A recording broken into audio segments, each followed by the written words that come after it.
നമ്മളോടൊപ്പം ഉള്ളത് രാമുവിൻ്റെ മനേവികൾ എന്ന ചിത്രത്തിലെ നായകനായ മിസ്റ്റർ ബാലു ശ്രീധർ, നായികയായ മിസ് ശ്രുതി പൊന്നു, ടെക്നിക്കൽ ക്രൂവായ വിഷ്ണു ആൻഡ് രതീഷ് സാർ. രാമുവിൻ്റെ മനേവികളെ പറ്റി 2 വാക്ക്. രാമുവിൻ്റെ മനേവികൾ സിനിമ സുധീഷ് സുബ്രഹ്മണ്യം എന്ന് പറയുന്ന തമിഴിൽ ചെന്നൈയിലാണ് ഇവിടെ വർക്ക് ചെയ്യുന്നത്. സുധീഷ് സാറ് സംവിധാനം ചെയ്യുന്ന 3ാമത്തെ സിനിമയാണ്.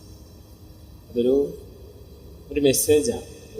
എനിക്ക് അറിയാവുന്നതിലും ഫീമെയിൽ ഇമ്പോർട്ടൻ്റ് ആയിട്ട് മെജോറിറ്റി ഫീമെയിൽ നിർത്തുന്ന സിനിമയാണ്.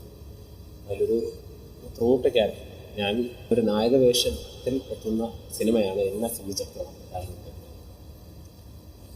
ഡയറക്ടറും ക്രൂസും ഒക്കെ നമുക്ക് ഭയങ്കര കംഫർട്ടായിരുന്നു. ഒരു സിനിമ സെറ്റിൽ നിന്നേ തോന്നിയിട്ടില്ല, ഒരു വീട്ടിനകത്തൊരു കുടുംബത്തിനകത്തൊരു പോലെയായിരുന്നു. ഷോർട്ട് ഫിലിംസ് തുടങ്ങിയ അനേക വർഷങ്ങൾ നീണ്ട കഠിനാധ്വാനം. നായകനായ ആദ്യ ചിത്രം റിലീസാവുമ്പോൾ മനസ്സിൽ വരുന്ന എന്തൊക്കെയാണ്? ഞാൻ സിനിമയിൽ എത്താൻ വേണ്ടി ഒരു 3-4 വർഷം നടന്നു. സിനിമയിൽ എത്തിപ്പെട്ടതിന് ശേഷവും നമ്മൾ വിചാരിക്കുന്ന സംരംഭത്തിൽ പൊസിഷനിലേക്ക് എത്താൻ വേണ്ടിയുള്ള നമ്മുടെ ഒരു സ്ട്രഗിളുണ്ട്. അങ്ങനെ ഞാൻ അസ്വദാർത്ഥമായിരുന്നു തുടക്കം. അത് കഴിഞ്ഞിട്ട് ഞാൻ ഒരു ഷോർട്ട് ഫിലിം തോർത്തെന്ന് പറഞ്ഞിട്ടൊരു ഷോർട്ട് ഫിലിം, അത്യാവശ്യം ആ സമയത്ത് വൈറലായൊരു ഷോർട്ട് ഫിലിമാണ്.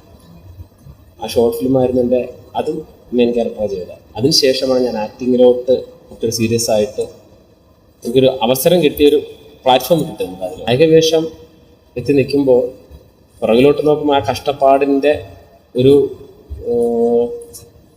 നമുക്കൊരു കുഞ്ഞായിട്ട് ഒരു സീറ്റ് കിട്ടി എന്നുള്ളൊരു സാറ്റിസ്ഫാക്ഷൻ ഉണ്ട്. മുന്നോട്ട് നോക്കുമ്പോൾ നമ്മൾ ഇനിയും ഒരുപാട് മുന്നോട്ട് പോകാനുണ്ട്. മറക്കാനാവാത്ത ഷൂട്ടിംഗ് എക്സ്പീരിയൻസ് എന്തെങ്കിലും ഷെയർ ചെയ്യാമോ? ക്യാരക്ടർ എന്ന് പറഞ്ഞാൽ ഒരു തമിഴ് ക്യാരക്ടറാണ്. എനിക്ക് തമിഴ് അറിയത്തില്ല, സംസാരിക്കാനും അങ്ങനെ ഒന്നും അറിയത്തില്ല.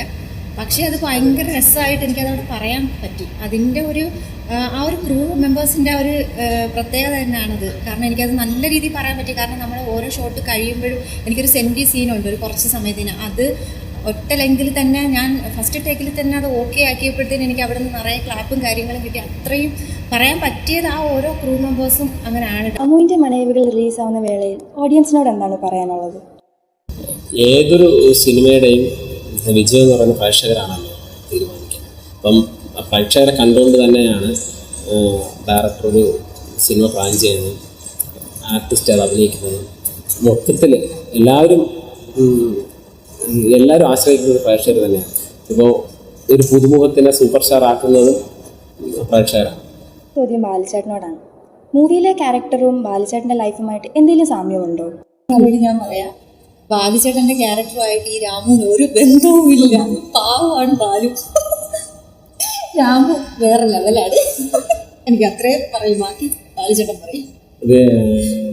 രാമു എന്ന ഈ ക്യാരക്ടർ ഞാനൊക്കെ എൻ്റെ ചെറുതിലെ എൻ്റെ ചുറ്റുപാടിലൊക്കെ കണ്ടിട്ടുള്ള ആൾക്കാരിൽ എവിടെയൊക്കെ രാമു ഉണ്ട്.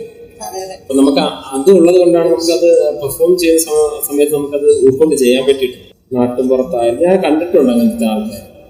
ഒരു സ്ത്രീപക്ഷ സിനിമയാണെന്ന് ഞാൻ പറയത്തുള്ളൂ.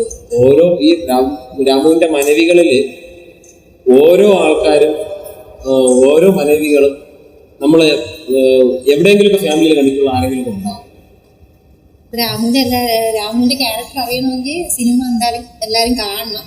കണ്ടാൽ രാമു എന്ന ഹീറോയുടെ ഹീറോയിസം അറിയാൻ പറ്റും. പിന്നെ പാവപ്പെട്ട ഞങ്ങൾ മനേവികളുടെ എല്ലാവരും സിനിമ കാണണം. എല്ലാവരും സിനിമ കാണണം അല്ലേ? Thank you.